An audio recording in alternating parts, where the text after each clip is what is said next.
Hey, this is the original hotshot and the VIP of professional wrestling, Cassidy Riley, and you're listening to Give Me Back My Pro Wrestling. Oh, it's always so good. Ladies and gentlemen, welcome to Give Me Back My Pro Wrestling.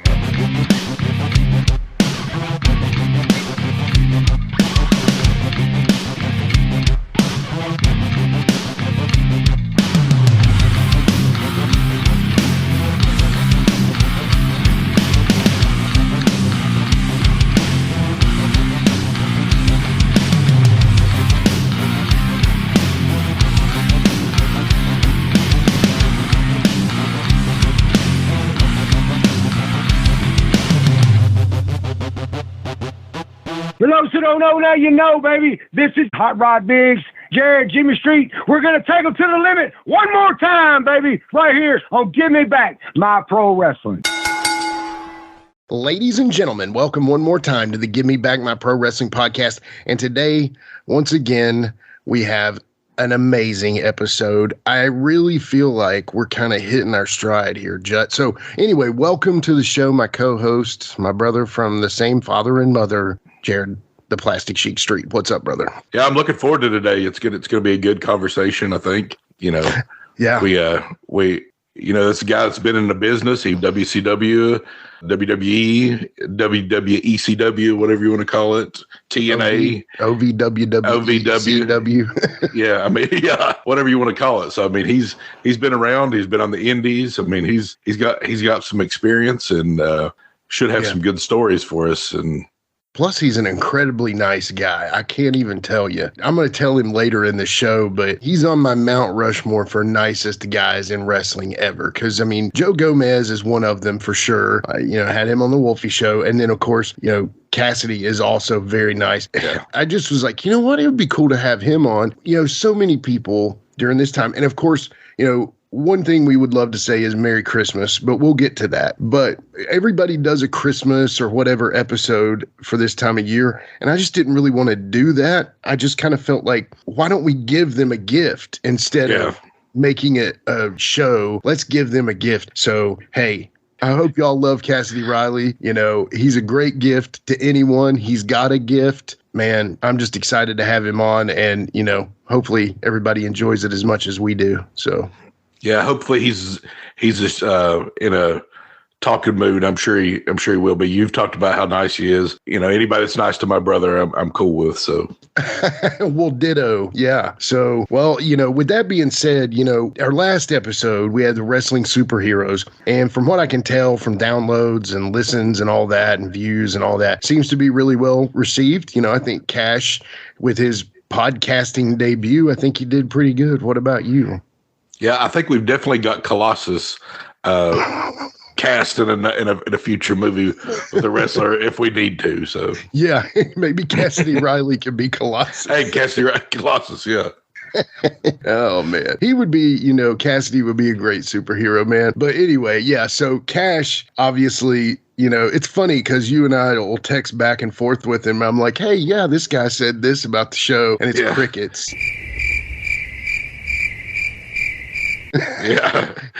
Crickets. He just doesn't really care. And I get it. I'm not trying to force something on him and make him, he's a video gamer. He loves, his friends and all that. And I get it. I'm not trying to, push my stuff on him. But it's just funny because I feel like that would give him some, feel good. It's like, hey, but it's like, yeah, you're like, I don't care. Crickets.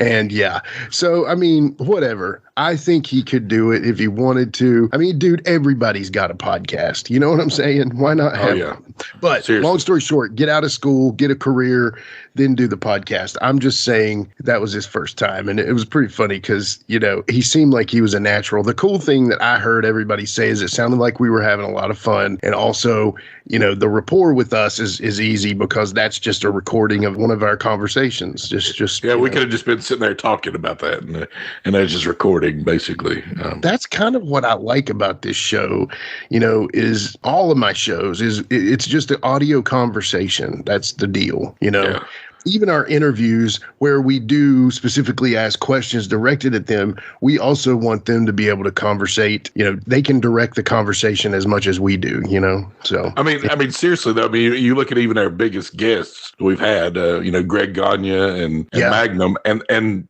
Steve Rosenthal even, and they were all just super easy to talk to and super nice. So, and I mean, even though my daggone stomach's in my throat with Magnum and my heart's beating fast with Greg, I'm sure you felt the exact same way with Steve. Steve was like a breakthrough episode for us, Yeah. It was really something that, you and I came into our own as the hosts. That's how it should be. That's how it will be. And, that's that on that. But with Magnum and Greg, by the way, Greg has hit 4 digits on downloads. So that's awesome.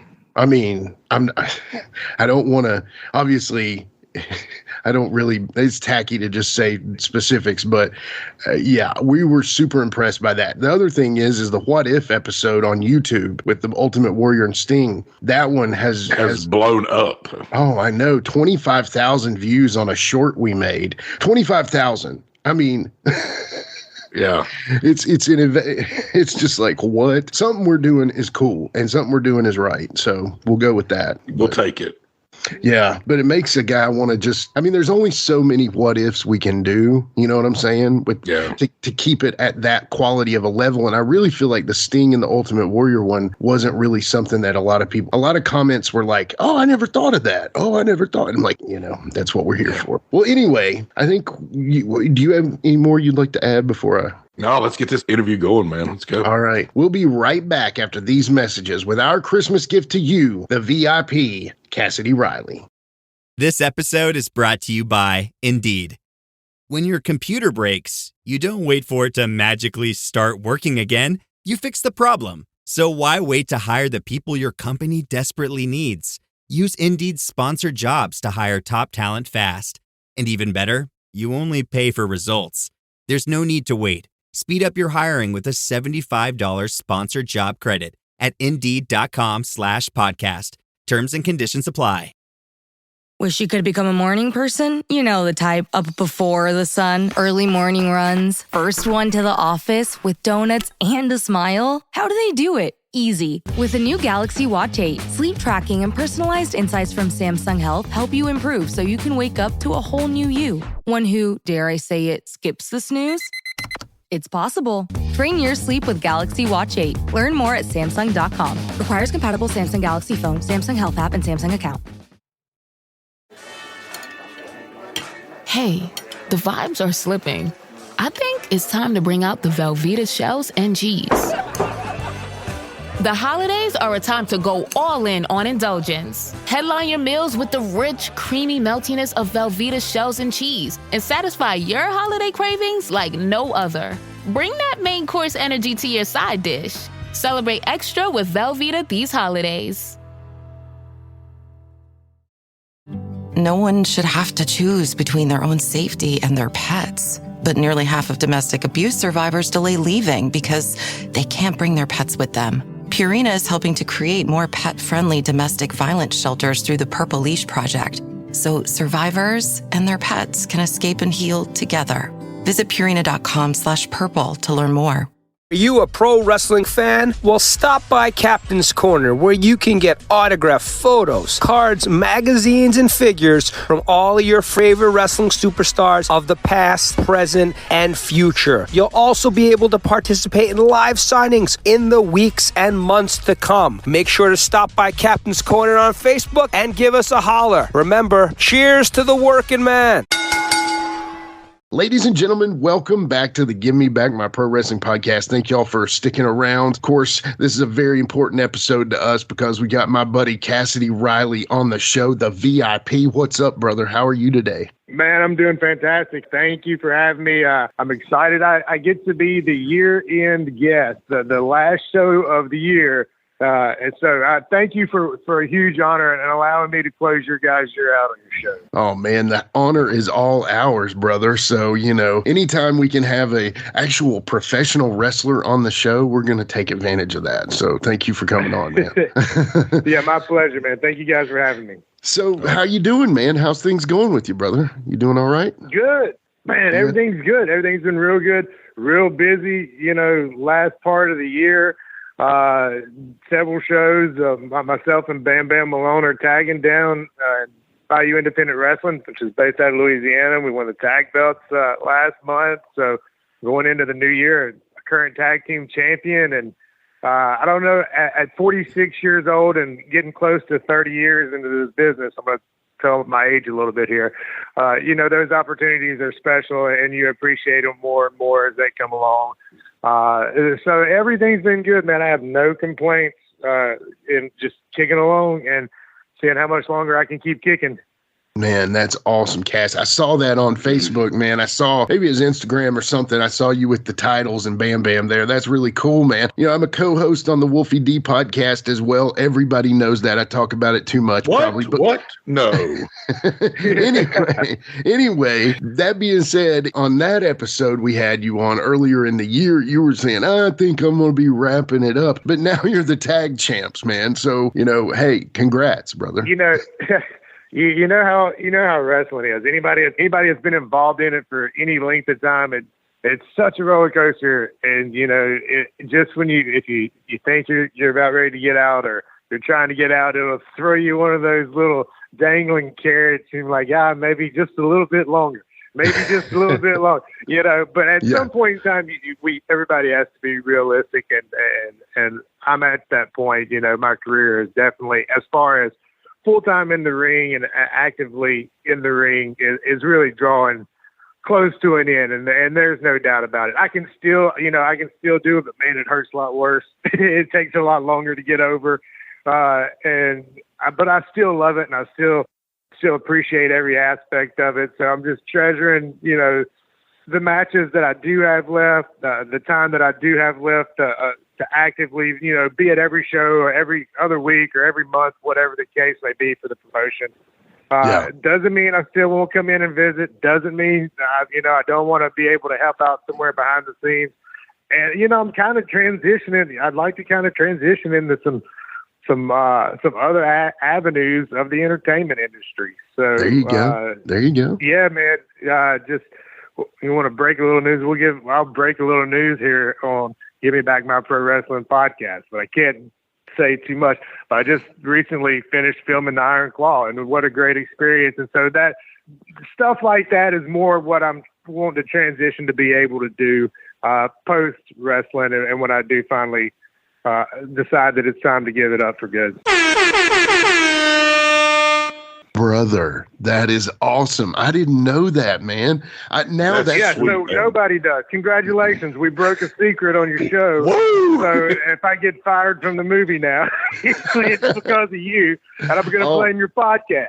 Yeah, it's our fault. I can't say anything, but it was a great experience, and I appreciate it. And I'll tell you what we'll do is, once the movie comes out, I'll come back. We'll do another podcast, and we'll talk strictly it. Yeah, and we will talk world class and the Iron Claw. So, okay, I'm not going to ask any more about that because I don't want to get you. You've already given us enough here. But you got us salivating, though. Yeah, I mean, wow, bro, I'm so proud of you. We're not even 5 minutes into this podcast. We're already dropping bombs.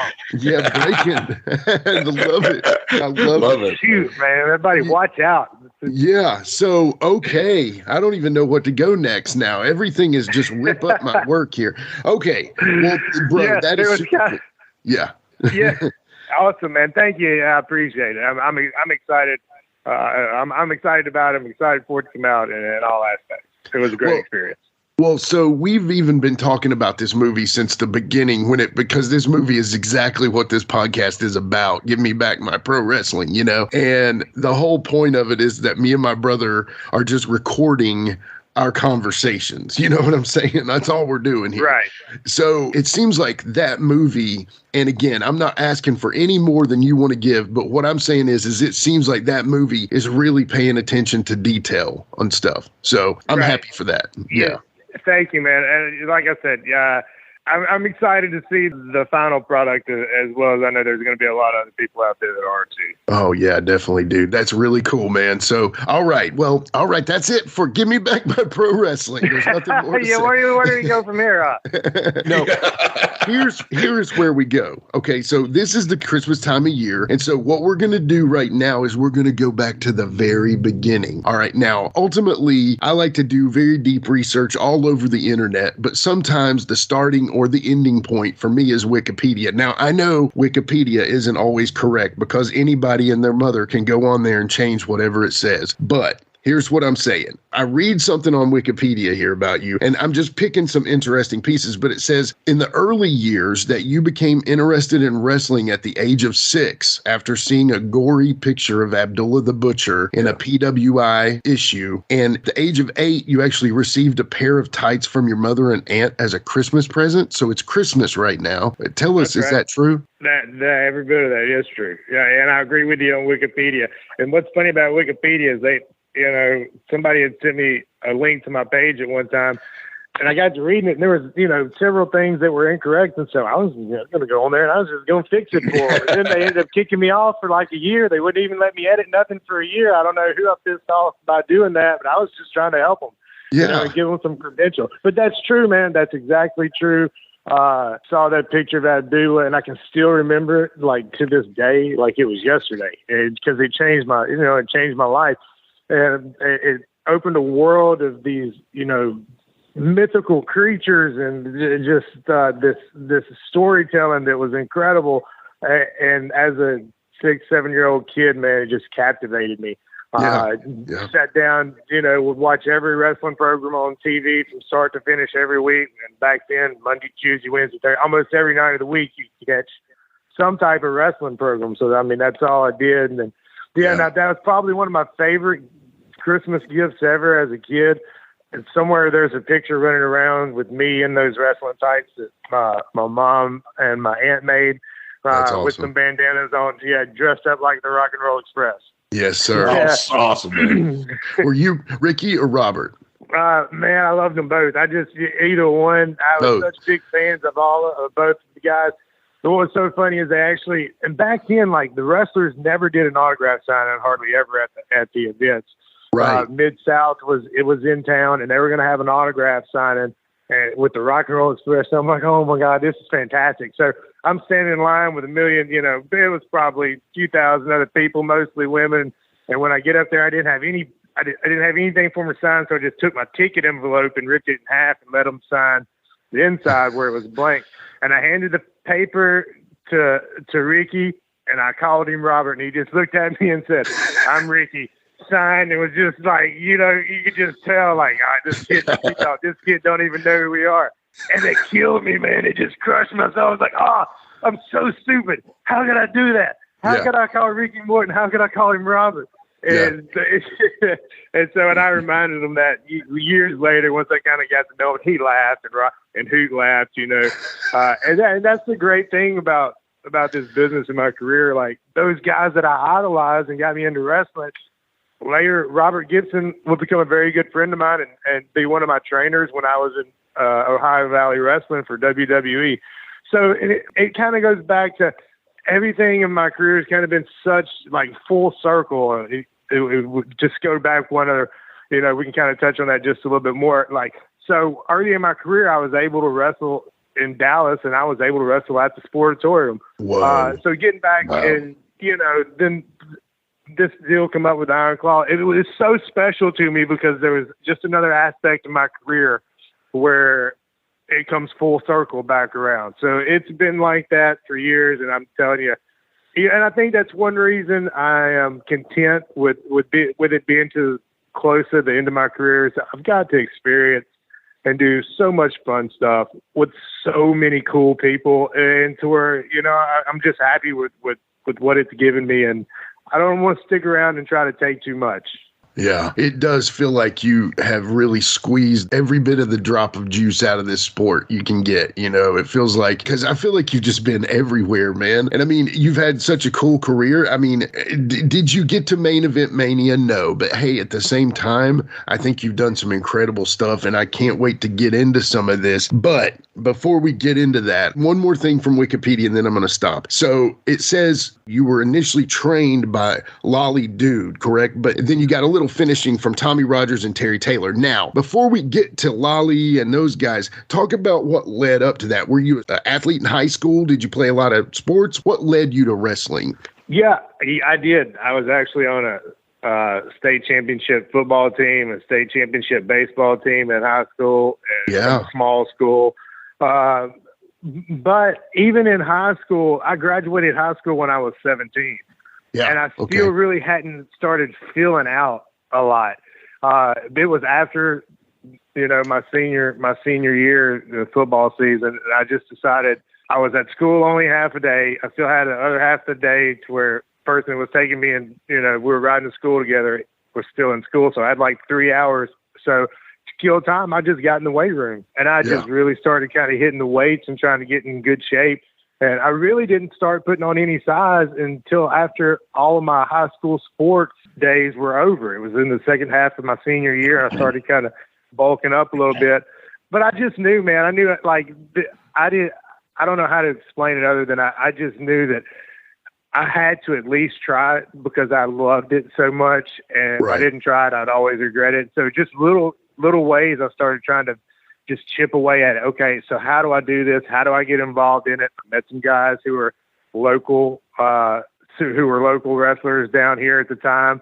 Got them, just bugged them to death, and finally, got them to where they didn't have a ring, but they were showing me stuff outside, just laying some real basic foundation for me.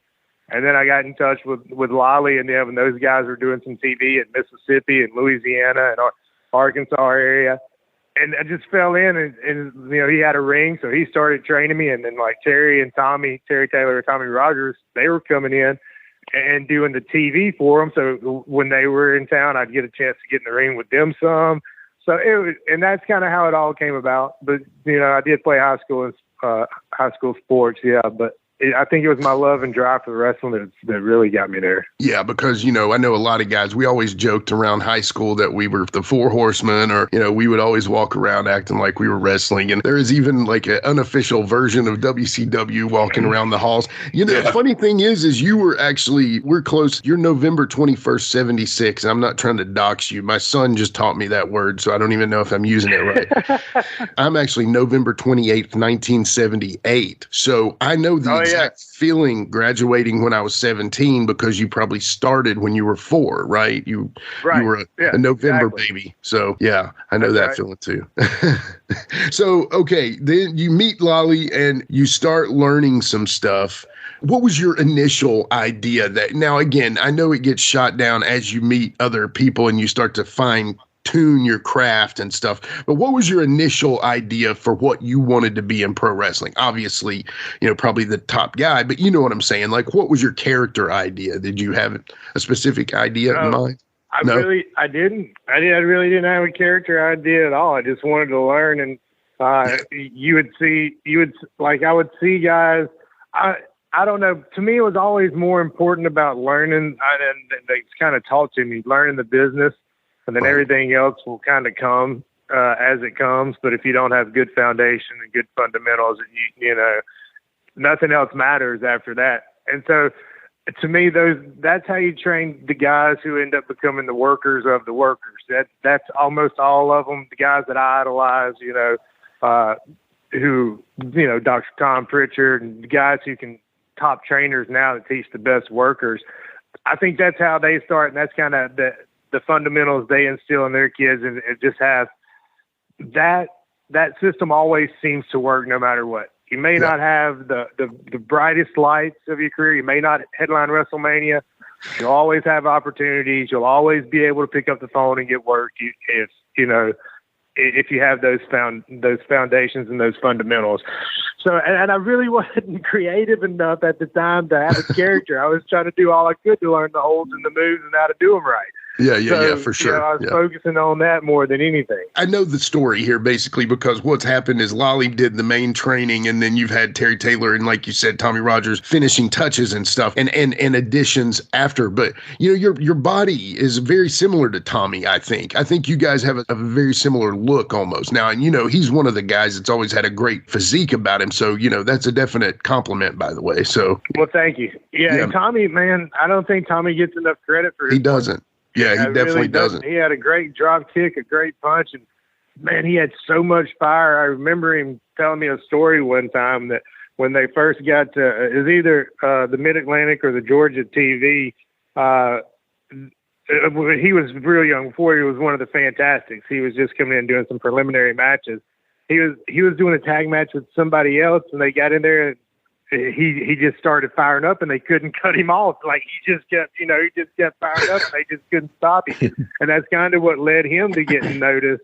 But he was like that his whole career. He was just a little fireball, man, and just so good, technically good.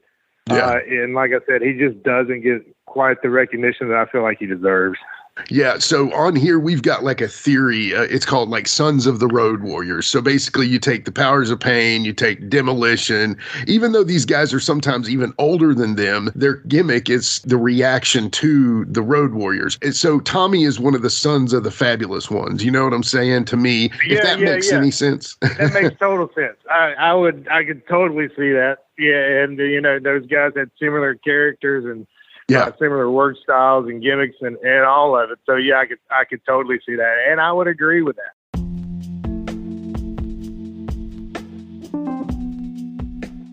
And now a word from our sponsor.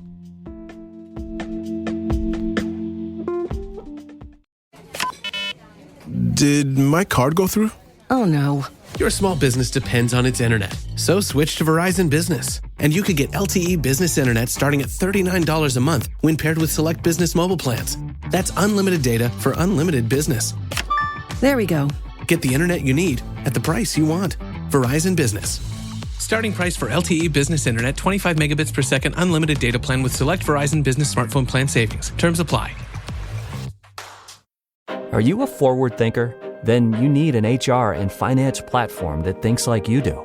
Workday is the AI platform that helps propel your organization, your workforce, and your industry into the future. Workday, moving business forever forward.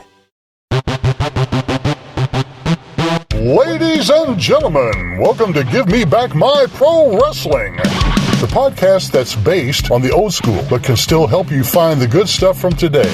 Jimmy Street and the Plastic Sheik, Jared, are the undisputed tag team champions of the wrestling podcast world. From thought-provoking topics to superstar interviews to action figure expertise. This team does it all, and all they ask is, give me back my pro wrestling!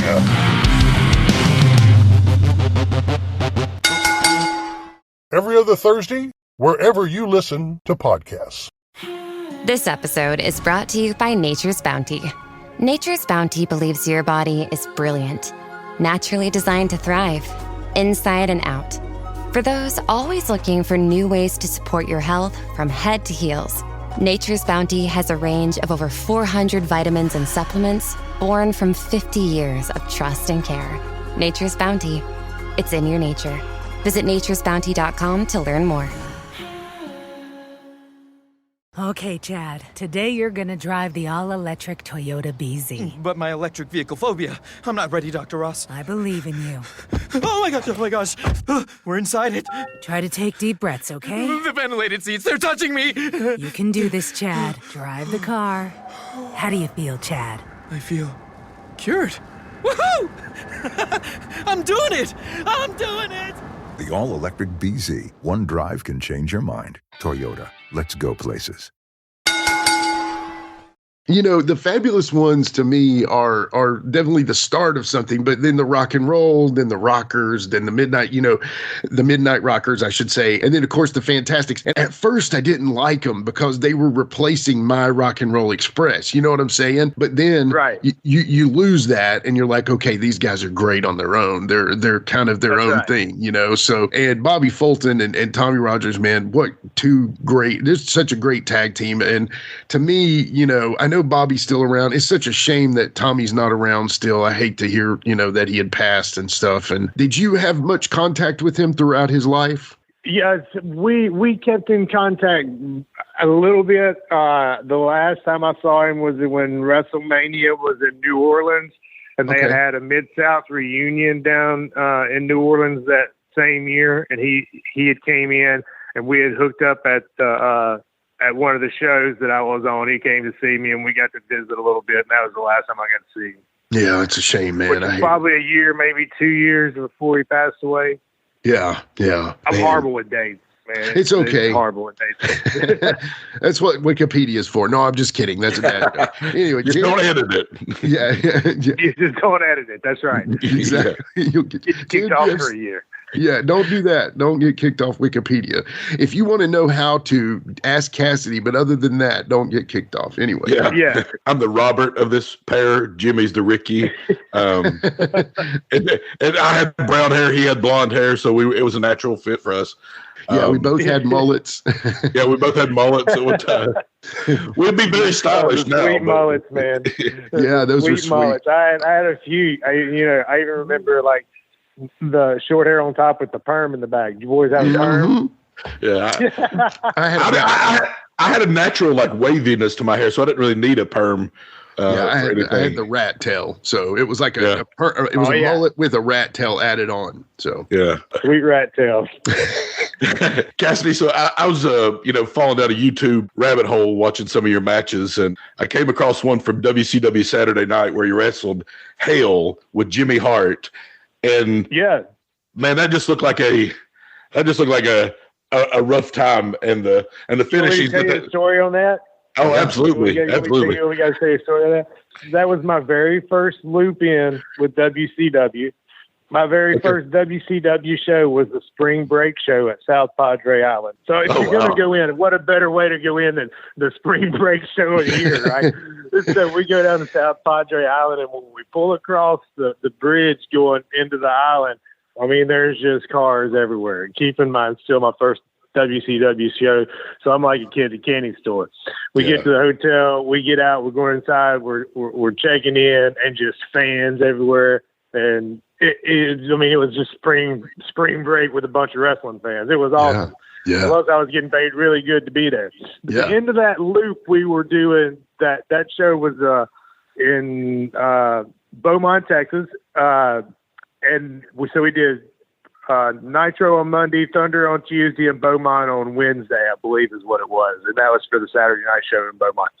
I was originally scheduled to work with Lash LaRue on that show. So when we get to the building, I go in and I see the lineup, and it's me and Lash, and I'm thinking, oh, man, that's great. That's going to be fun.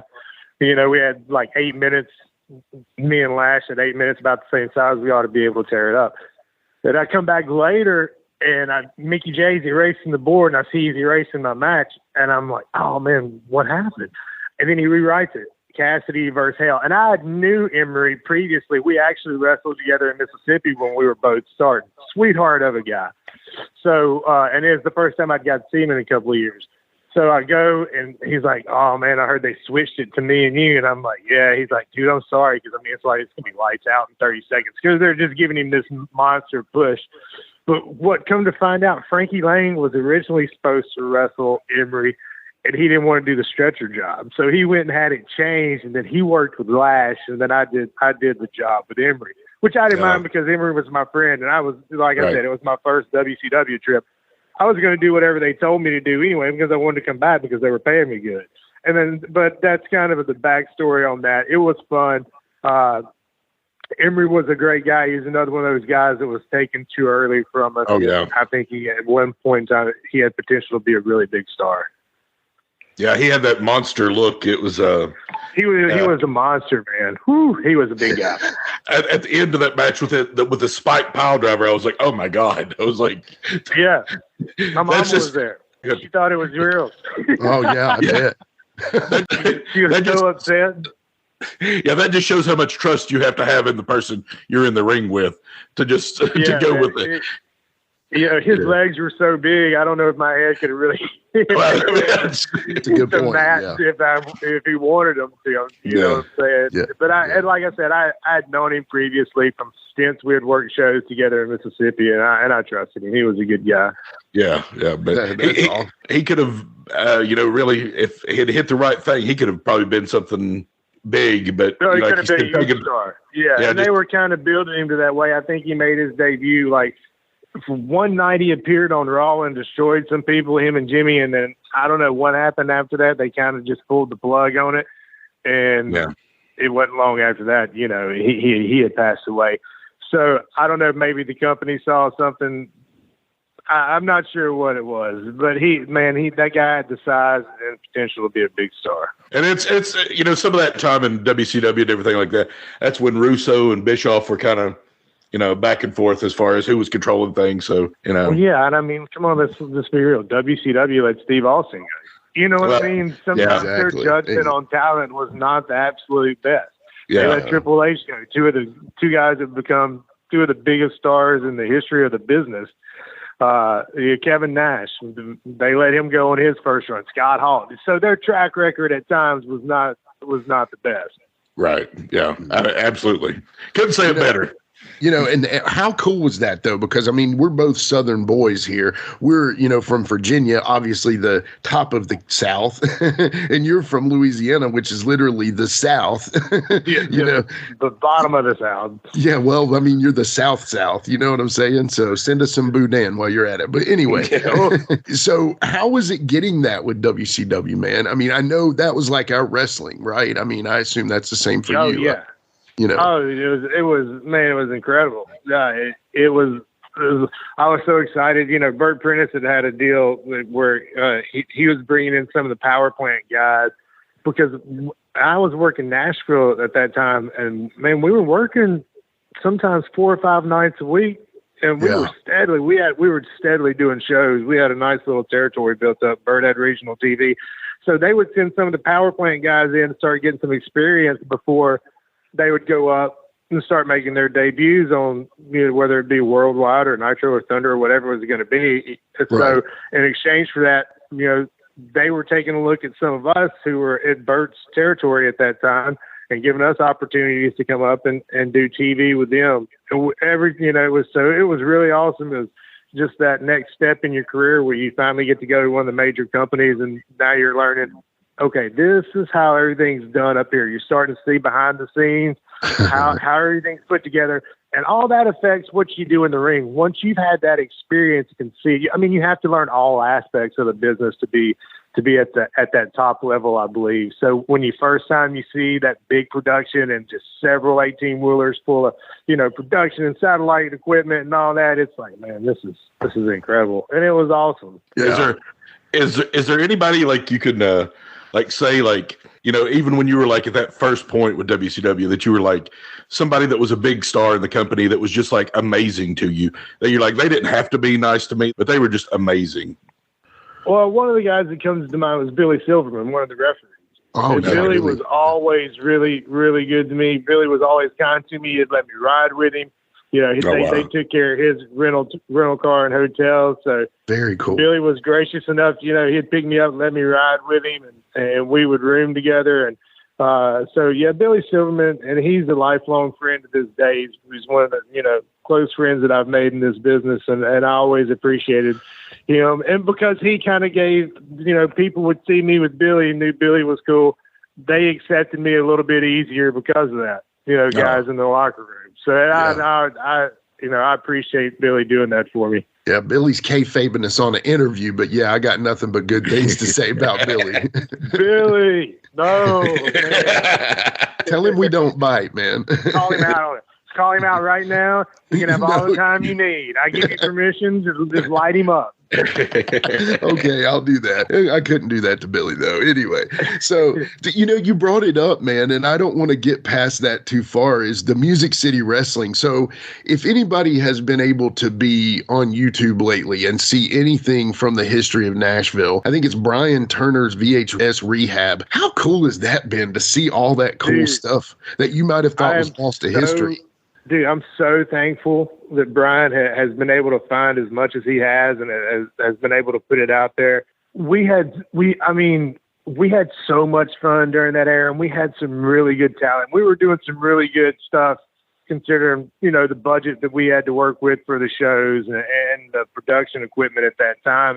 Everything's so much more advanced now. But we were putting out some quality wrestling shows, man. And a lot of that stuff I thought was lost forever. So I really appreciate, putting it out there on YouTube, the archives. And now even my kids can go see it. Yeah. And, everybody who was any type of fan from the 90s or late 90s, early 2000s of, the Nashville scene, they can see it too. It was really fun. I know he puts a lot of time and effort into it, and I appreciate him doing that. It's been a nice trip down memory lane for sure. Dude, and it's incredible. And there's some stuff that's just so crazy, like Wolfie D and Chris Champion's storyline and, all that. But then watching some of your matches that, dude, you can tell your body's feeling good. You can tell not to say you ever showed injury, but what I'm saying is you're like at 100% and everybody is at 100% and they're just absolutely killing it. Finished training for the day? Time to fight post-workout fatigue with Core Power Protein Shakes. They're packed with 26 grams of high-quality protein to build muscle and electrolytes to help hydrate. The nutrition you need to help your body replenish, rebuild, and repair post-workout so you can power on to the next one. Champion your recovery with Core Power. Visit corepower.com to learn more. Hey, this is Bill Simmons from the Bill Simmons Podcast, here to tell you that Michelob Ultra, the official beer partner of the NBA, is bringing NBA fans closer than ever this season with chances to win great prizes, including courtside tickets. Enter now at MichelobUltra.com/courtside.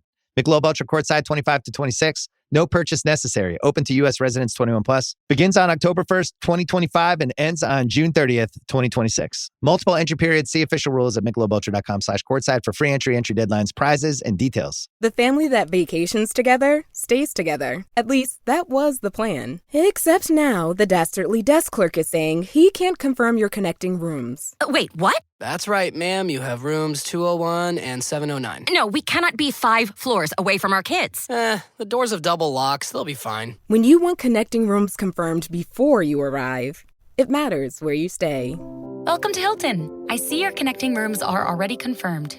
Hilton, for the stay. Hey, my name is Tammy Reynolds. I am the wife of Forsaken Rick Reynolds, that super cool guy that everybody knows and loves. And I represent West Side Sauces. I make sauces, I bottle them, I seal them, I sell them. I have a hot honey sauce, I have a sweet sauce, I have a hot sauce, I have a white sauce that's so yummy you can use it on everything. They are absolutely amazing and I'm so proud of them. We make them from scratch. So go on our website, westsidesauces.com, check out our products, read about our story, and go online and order you some of these yummy sauces. And Rick actually uses all of the sauces because he is a die-hard smoker and griller, and so he likes really good sauces and rubs, and I make them, so how convenient is that for him? Go on our website, westsidesauces.com, order you some samples, and I think you'll thoroughly enjoy them. Thank you guys. Be blessed. And the one thing, Byrd, I worked for Byrd, when I got a chance to, and Byrd was always very cool and fair to me, but also at the same time, Byrd has a lot of other kind of, some people hate him, some people love him. I don't want to. There's not a lot of in between. Yeah, there's no gray area on Byrd, but Byrd was always good to me, and that's all I can take it on. But I tell you what, other than the fact that he said TNA killed Nashville, which again, I get that, but Music City, man, I feel like was really on the cusp of almost becoming something bigger, No, I agree. It was great. Like if you were to compare it to wrestling in the last 5 years, it would have been like the Ring of Honor, I think, to totally. WWE today. Yep. But the thing was, we were doing some really good stuff, but man, we were all still pretty young, and we were all still learning so much. I tell people all the time, like I knew how to wrestle before I came to Nashville. I learned how to work once I got into Nashville and started working with those group of guys. And it was just like taking it to another level from when you talk about, we talked earlier about those foundations and fundamentals that you're trained, and that's learning how to wrestle. Once you step up and start learning how to work, then that's another level. And I feel like I didn't really learn how to work until I got to Nashville. And then I was in there with some of the best at that time, and to be able to learn from. So I appreciate Byrd. I have nothing but good things to say about Byrd. I'm just sad he's not here anymore. When people like Byrd die, there's parts of the business that will die with it, because there's nobody else that's going to be able to go and is promoting local shows 3, 4, 5 nights a week in a small tri-state area anywhere. Yes. Yeah. And drawing houses. Or drawing houses. TV. Nobody's drawing houses. Nobody uses local TV anymore. Everything's live streamed, either YouTube or Fight TV or whatever. It's just a part of the business. Is like I said, when people like him are gone, that part of the business dies with it.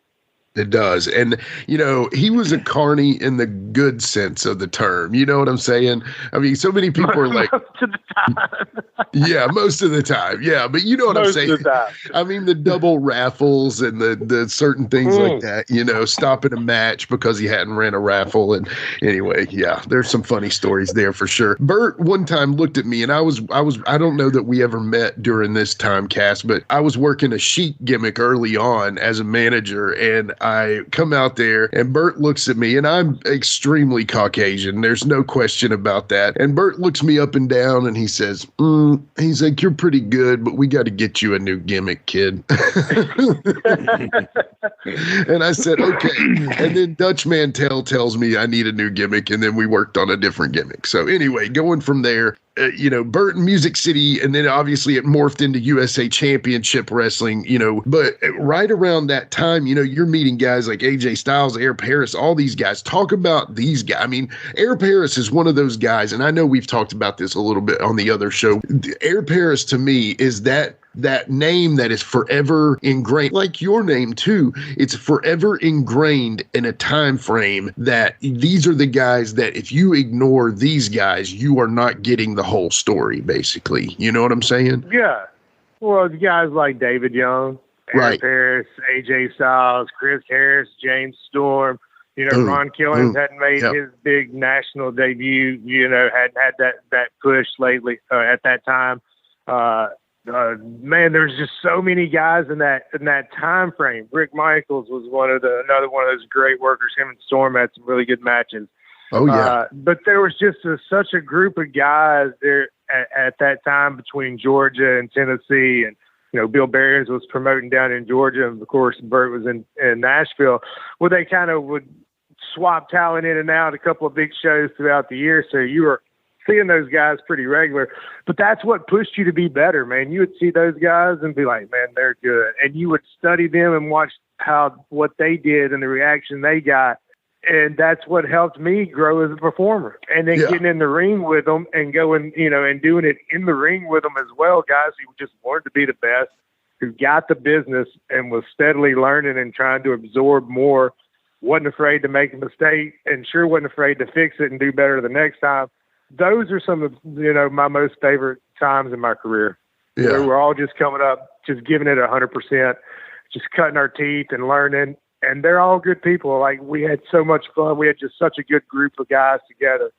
And like you said, if you didn't, I feel like at that point, we made people take notice on a more national level. Because sometimes, let's be honest, it was really hard getting a break anywhere if you performed in the South.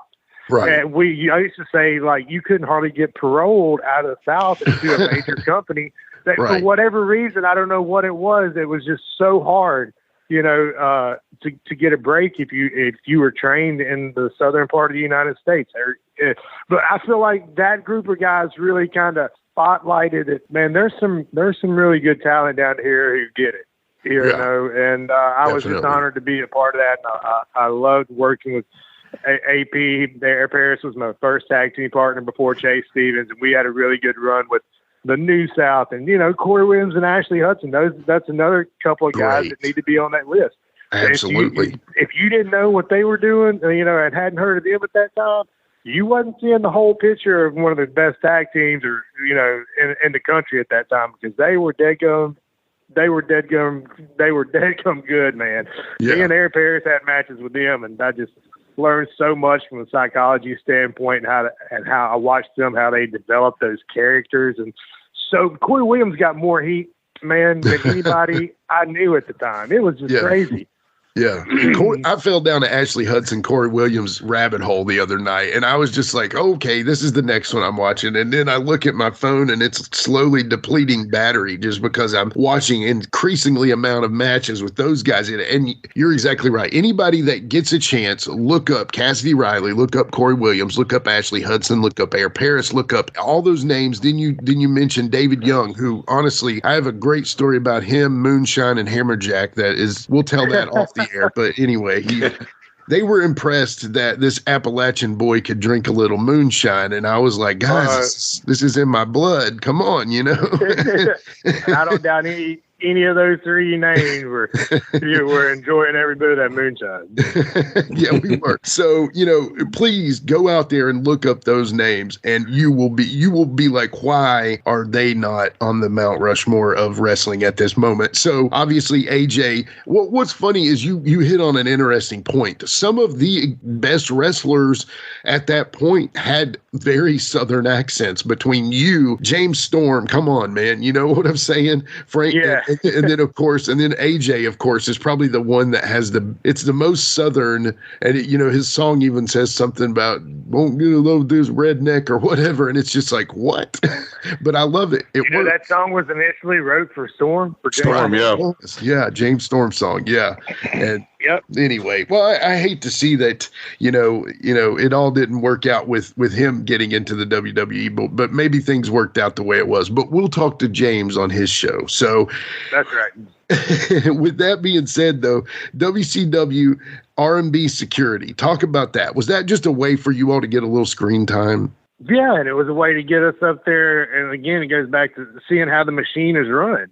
Sure. You know, and being a very small part, you know, on television, but still getting paid really well to be there and to learn. And that's what that basically was about. Yeah. We were there to learn and get an education and have a small part in the show. And it was great, man, because we were used all the time. They used us all the time.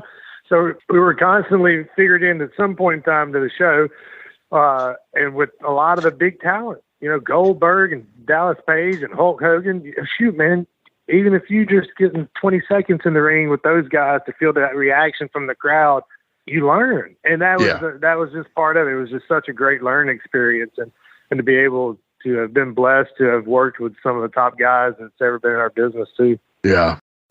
Big news. Sephora is now on Uber Eats. So if you find yourself facing a beauty emergency, like needing a last-minute gift, or you're just out of your favorite mascara, again, don't panic. We got you. Order now and get $10 off on Sephora orders of $50 or more on the Uber Eats app. Order now. Offer ends October 30th. One order per customer. Additional terms apply. See app for availability. Delivery fees may apply. This episode is brought to you by Contentful. Marketers, you know that feeling when your creative clicks? When that social post sends engagement through the roof? When your outside-of-the-box campaign hits ROI positive? When a personalized homepage turns prospects into customers?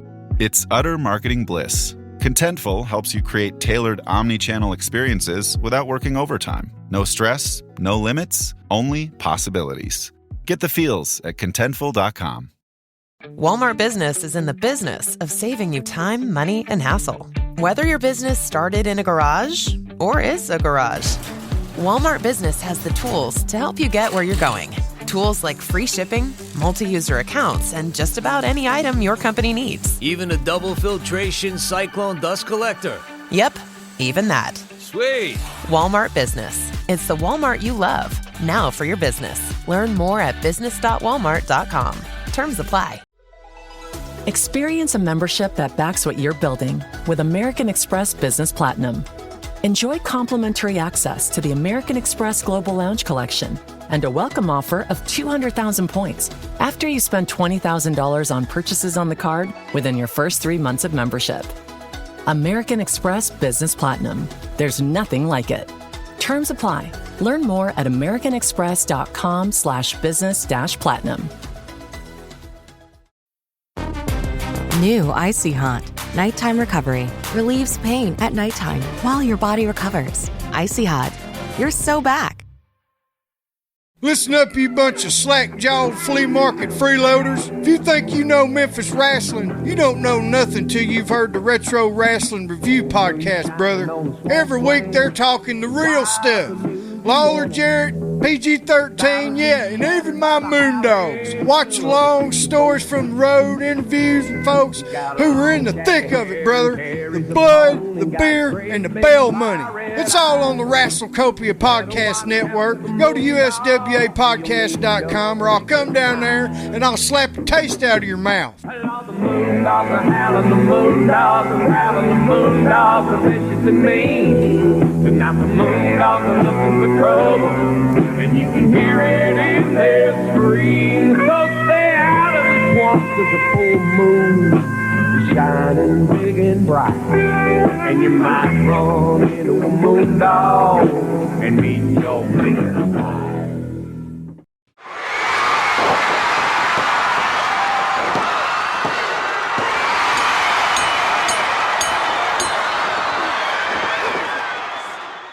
Ladies and gentlemen, this is Jimmy Street, and that was episode 21 of the Best of James Rock Street Productions, with the first half of episode 24 of Cassidy Riley on Gimme Back My Pro Wrestling. Cassidy has been there, done that. From the Nashville Indies to WCW, WWE, acting, and more. And he's a good dude, too. You can hear the full episode and more over on @GMBMPW or Gimme Back My Pro Wrestling, wherever you listen to podcasts, or simply click the link in the notes below. We hope you've enjoyed a look back in the archives of James Rock Street Productions. Check us out next week to see what else we have in store. Until then, follow @GMBMPW and @JamesRockStreet everywhere. Peace.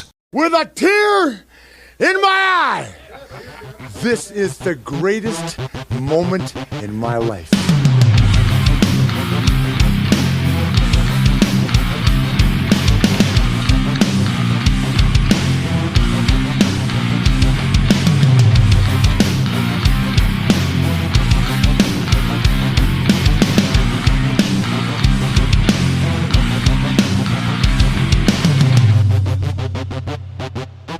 We'll see you later.